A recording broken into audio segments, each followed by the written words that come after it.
Hi all ನಮಸ್ತೆ. ಹೇಗಿದ್ದೀರಾ ನೀವೆಲ್ಲರೂ ಚೆನ್ನಾಗಿದ್ದೀರಾ ಅಂತ ನಾನು ಭಾವಿಸ್ತೀನಿ. ಇವತ್ತು ಮಾರ್ನಿಂಗ್ ವ್ಲಾಗನ್ನು 5:45ಗೆ ಸ್ಟಾರ್ಟ್ ಮಾಡ್ತಾ ಇದ್ದೀನಿ. ಈ ವ್ಲಾಗ್ನಲ್ಲಿ ನೀವು ಒಂದು ಬ್ರೇಕ್ಫಾಸ್ಟ್ ರೆಸಿಪಿ ಮತ್ತು ಲಂಚ್ ಬಾಕ್ಸ್ ರೆಸಿಪಿ ಮತ್ತು ಲಂಚ್ ಬಾಕ್ಸು ಕೂಡ ಪ್ಯಾಕ್ ಮಾಡ್ತಾಯಿದ್ದೀನಿ.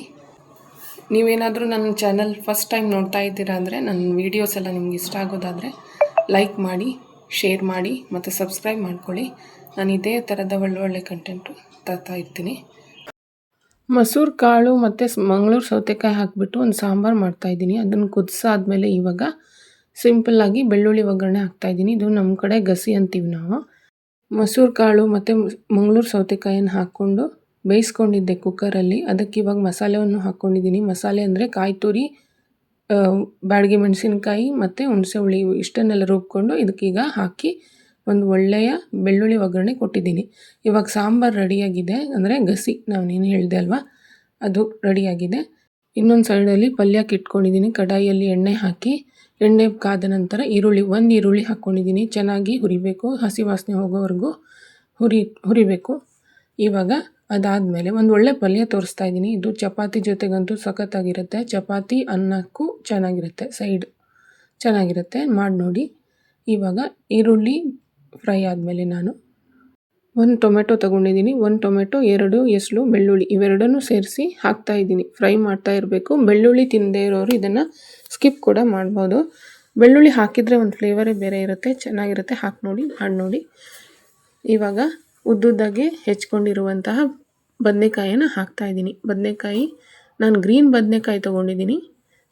ನೀವು ಇನ್ನೊಂದು ಬರುತ್ತಲ್ಲ ಪರ್ಪಲ್ಲು, ಅದು ಕೂಡ ಹಾಕ್ಬೋದು. ಇಲ್ಲ ಉದ್ದ ಬದನೆಕಾಯಿ ಬರುತ್ತೆ, ಅದು ಕೂಡ ಹಾಕ್ಬೋದು. ಅದ್ರ ಜೊತೆ ನಾನು ಆಲೂಗಡ್ಡೆ ಕೂಡ ಹಾಕ್ತಾಯಿದ್ದೀನಿ. ಆಲೂಗಡ್ಡೆ ಮಾತ್ರ ನಾನು ಸ್ವಲ್ಪ ಲೇಟಾಗಿ ಹಾಕ್ತೀನಿ. ಇದನ್ನು ಮೊದಲು ಬೇಯಿಸ್ಕೋಬೇಕು. ನಾವು ಮುಚ್ಚಿ ಇದನ್ನು ನೀರು ಹಾಕ್ದೇ ಚೆನ್ನಾಗಿ ಫ್ರೈ ಮಾಡ್ಕೊಳ್ಳಿ. ಬದನೆಕಾಯಿ ಬೇಗ ಬೇಯುತ್ತೆ. ಬೇರೆಯೇ ಹುರಿದಿಟ್ಕೊಂಡಿರುವಂತಹ ಆಲೂಗಡ್ಡೆನೂ ಕೂಡ ಹಾಕಿ ಎಲ್ಲ ಮಿಕ್ಸ್ ಮಾಡಿದ್ದೀನಿ. ಇವಾಗ ಇದಕ್ಕೆ ಮಸಾಲೆ ಏನಂತ ನೋಡೋಣ.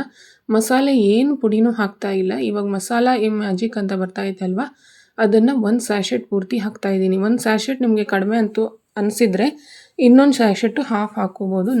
ನನಗೆ 1.5 ಸ್ಯಾಶೆಟ್ಟು ಹಿಡಿತು. ಇದರಲ್ಲಿ ಸಾಲ್ಟು ಎಲ್ಲ ಥರದ್ದು ಮಸಾಲೆಗಳು ಎಲ್ಲ ಇರುತ್ತೆ. ಇನ್ನು ಮೇಲಿಂದ ಸಾಲ್ಟ್ ಹಾಕುವ ಅವಶ್ಯಕತೆ ಏನೂ ಇಲ್ಲ. ಈ ಮಸಾಲೆನ ಲಾಸ್ಟ್ಗೆ ಹಾಕಬೇಕು. ತರಕಾರಿ ಎಲ್ಲ ಬೆಂದಾದ್ಮೇಲೆ ಹಾಕ್ಕೋಬೇಕು. ಇವಾಗ ಚೆನ್ನಾಗಿ ಮಿಕ್ಸ್ ಮಾಡ್ಕೊಳ್ಳಿ. ಇವಾಗ ರೆಡಿ ಆಯಿತು ನಮ್ಮದು ಆಲೂ ಬೆಂಗನ್ ಪಲ್ಯ. ತುಂಬ ಚೆನ್ನಾಗಿರುತ್ತೆ. ಡ್ರೈ ಸಬ್ಜಿ ಇದು.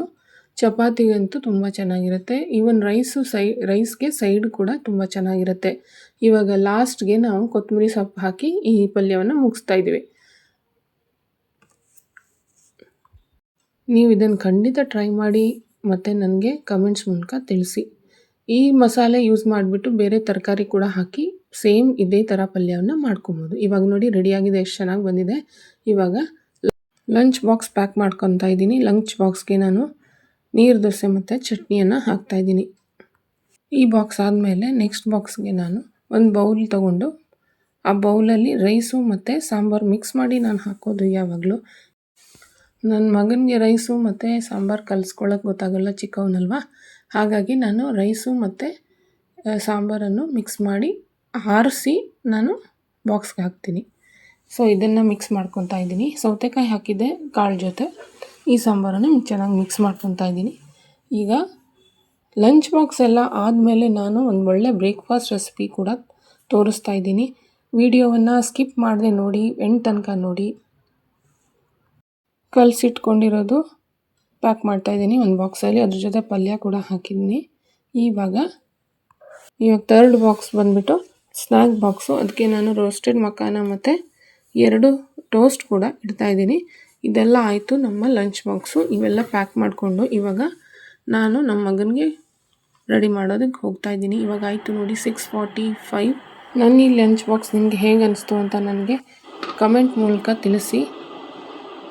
ಇವಾಗ ಲಂಚ್ ಬಾಕ್ಸ್ ಎಲ್ಲ ಪ್ಯಾಕ್ ಮಾಡ್ತಾಯಿದ್ದೀನಿ. ಇವಾಗ ಆಯಿತು ಟೈಮು 6:45. 6:45ಇಂದ ಅವನಿಗೆ ರೆಡಿ ಮಾಡೋದು ಶುರುವಾಗುತ್ತೆ.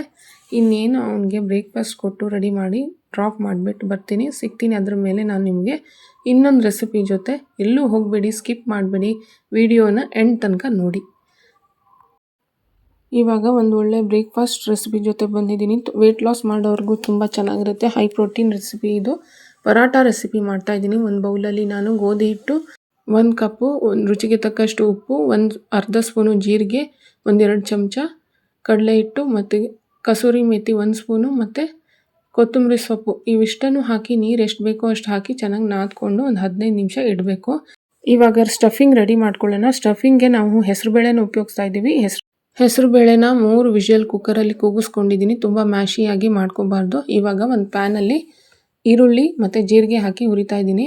ಅರಿಶಿನ ಪುಡಿ ಹಾಕ್ಕೊಂಡೆ, ಖಾರದ ಪುಡಿನೂ ಹಾಕ್ಕೋತಾ ಇದ್ದೀನಿ.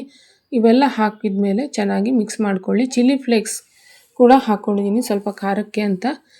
ಕೊತ್ತಂಬರಿ ಸೊಪ್ಪು ಹಾಕ್ಕೊಂಡು ಇವಾಗ ನಾನು ಹೆಸರುಬೇಳೆನ ಹಾಕ್ತಾಯಿದ್ದೀನಿ. ಇದರಲ್ಲಿ ತುಂಬ ಮಾಯಿಶ್ಚರ್ ಇರೋದ್ರಿಂದ ನಾವು ಇದನ್ನು ಚೆನ್ನಾಗಿ ಹುರಿದು ಸ್ವಲ್ಪ ಸ್ಟಫಿಂಗನ್ನು ಡ್ರೈ ಮಾಡ್ಕೋಬೇಕು. ಲಾಸ್ಟ್ಗೆ ಗರಂ ಮಸಾಲ ಪುಡಿ ಮತ್ತು ಕೊತ್ತಂಬರಿ ಸೊಪ್ಪು ಹಾಕಿ ಚೆನ್ನಾಗಿ ಬಾಡಿಸ್ಕೊಳ್ಳಿ. ಇವಾಗ ನೋಡಿ ಎಷ್ಟು ಮಾಯಿಶ್ಚರ್ ಫ್ರೀ ಆಗಿ ಸ್ಟಫಿಂಗ್ ರೆಡಿ ಆಗಿದೆ. ಇವಾಗ ಚಪಾತಿ ಹಿಟ್ಟು ಕೂಡ ರೆಡಿ ಇದೆ. ನಾವು ಇವಾಗ ಪರಾಟವನ್ನು ಲಟ್ಟಿಸ್ಕೊಳ್ಳೋಣ ಬನ್ನಿ.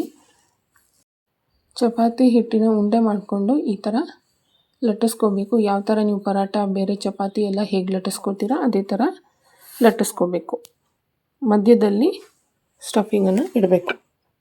ಸ್ಟಫಿಂಗ್ ಯಾವ ಥರ ಇರಬೇಕಂದ್ರೆ ಇಷ್ಟು ಉಂಡೆ ಕಟ್ಟೋ ಥರ ಇರಬೇಕು. ತುಂಬ ಡ್ರೈ ಆಗಿರಬೇಕು. ಹಾಗಂತ ಫುಲ್ ಮಾಶಿ ಮಾಡ್ಕೊಳ್ಳೋಕೆ ಹೋದರೆ ನೀರೆಲ್ಲ ಇರುತ್ತೆ. ಡೈರೆಕ್ಟು ಹಾಕೋದಕ್ಕೆ ಆಗೋದಿಲ್ಲ. ನೀವು ಅದನ್ನು ಕಡಾಯಲ್ಲಿ ಒಗ್ಗರಣೆ ಮತ್ತು ಹಾಕಿದ ಮೇಲೇ ಹಾಕೋಬೇಕು. ಪೂರ್ತಿಯಾಗಿ ಲಟ್ಟಿಸ್ಕೊಳ್ಳೋಣ. ಎಕ್ಸ್ಟ್ರಾ ಹಿಟ್ಟೇನಾದರೂ ಇದ್ದರೆ ಅದನ್ನು ತೆಗೆದುಬಿಡಿ. ಮತ್ತು ಇವಾಗ ತುಂಬ ತೆಳುವಾಗಿ ಲಟ್ಟಿಸ್ತಾ ಹೋಗೋಣ. ನೋಡಿ ಎಷ್ಟು ಚೆನ್ನಾಗಿ ಬರ್ತಾ ಇದೆ. ಯಾವ ಸ್ಟಫಿಂಗು ಆಚೆ ಬರ್ತಾ ಇಲ್ಲ. ಅದರಲ್ಲಿ ತುಂಬ ಮಾಯಿಶ್ಚರ್ ಇದ್ದರೆ ಎಲ್ಲ ಪರಾಟ ಎಲ್ಲ ಸ್ಟಫಿಂಗ್ಸು ಆಚೆ ಬಂದುಬಿಡುತ್ತೆ. ಈವನ್ಲಿ ಲಟ್ಟಿಸ್ಕೊಳ್ಳಿ. ನೋಡಿ ಇವಾಗ ಲಟ್ಟಿಸ್ದಾಗಿದೆ. ಒಂಚೂರು ಆಚೆ ಬಂದಿಲ್ಲ. ಇವಾಗ ಫ್ರೈ ಮಾಡ್ಕೊಳ್ಳೋಣ. ಫ್ರೈ ಮಾಡೋದಕ್ಕೆ ನೀವು ಎಣ್ಣೆ ಅಥವಾ ತುಪ್ಪನೂ ಉಪಯೋಗಿಸ್ಕೋಬೋದು. ನಾನು ಇದನ್ನು ಎಣ್ಣೆ ಹಾಕಿ ಫ್ರೈ ಮಾಡ್ತಾಯಿದ್ದೀನಿ. ತುಂಬ ಚೆನ್ನಾಗಿ ಬರುತ್ತೆ. Very healthy paratha. ಇನ್ನೊಂದು ಏನಂದರೆ ಈ ದಾಲ್ ಜೊತೆಗೆ ನಾವು ವೆಜಿಟೇಬಲ್ಸ್ ಕೂಡ ಹಾಕೋಬೋದು. ಯಾವ ವೆಜಿಟೇಬಲ್ಸು ಕೂಡ ಹಾಕೋಬೋದು. ಬೀನ್ಸು, ಕ್ಯಾರೆಟು ಇವೆಲ್ಲ ಹಾಕ್ಕೊಂಡಿದ್ರೆ ದಾಲ್ ವೆಜ್ ಪರೋಟ ಕೂಡ ಆಗುತ್ತೆ. ತುಂಬ ಹೆಲ್ದಿಯಾಗಿರುತ್ತೆ. ಇದು ಮಾಡಿ ನೋಡಿ. ಒಳ್ಳೆ ಬ್ರೇಕ್ಫಾಸ್ಟ್ ರೆಸಿಪಿ ಮತ್ತು ವೆಯ್ಟ್ ಲಾಸ್ ರೆಸಿಪಿ ಕೂಡ ಹೌದು. ಪ್ರೋಟೀನ್ ರೆಸಿಪಿ ಅಂತಲೇ ಹೇಳ್ಬೋದು. ತುಂಬ ಚೆನ್ನಾಗಿರುತ್ತೆ. ಲಂಚ್ ಬಾಕ್ಸ್ಗೂ ಕೂಡ ಚೆನ್ನಾಗಿರುತ್ತೆ. ಒಂದು ಸೈಡ್ ಫ್ರೈ ಆಗಿದೆ. ಇವಾಗ ಇನ್ನೊಂದು ಸೈಡ್ ಫ್ರೈ ಆದರೆ ನಮ್ಮ ಪರಾಟ ರೆಡಿ ಆಗುತ್ತೆ. ಇದಕ್ಕೆ ಮೇಲಿಂದ ನಾವು ಬೆಣ್ಣೆ ಮತ್ತು ತುಪ್ಪ ಹಚ್ಕೊಂಡು ತಿನ್ಬೋದು. ಇದ್ರ ಜೊತೆ ಚಟ್ನಿ ಕೂಡ ಹಾಕಿ ತಿನ್ಬೋದು. ಇಲ್ಲ ನಾವಂತೂ ಹೀಗೇ ತಿಂತೀವಿ. ಇದಕ್ಕೆ ಬೆಣ್ಣೆ ಹಾಕ್ಕೊಂಡು ತಿನ್ನೋದಕ್ಕೆ ತುಂಬ ಚೆನ್ನಾಗಿರುತ್ತೆ. ಇದ್ರ ಜೊತೆ ನೀವು ಮೊಸರು ಕೂಡ ತಗೋಬೋದು. ಇವಾಗ ರೆಡಿ ಆಯಿತು ನಮ್ಮದು ಮೂಂಗ್ ದಾಲ್ ಪರೋಟ. ನನ್ನ ಈ ರೆಸಿಪೀಸ್ಗಳು ಎಲ್ಲ ನಿಮಗೆ ಇಷ್ಟ ಆಗಿದೆ ಅಂತ ನಾನು ಭಾವಿಸ್ತೀನಿ. ಇದೇ ಥರ ಒಳ್ಳೊಳ್ಳೆ ಕಂಟೆಂಟನ್ನು ನಾನು ತೊಗೊಂಬರ್ತೀನಿ. ಸಿಗ್ತೀನಿ ನಿಮ್ಗೆ ಇನ್ನೊಂದು ವ್ಲಾಗಲ್ಲಿ. ಅಲ್ಲಿಯವರೆಗೂ bye and thank you for watching.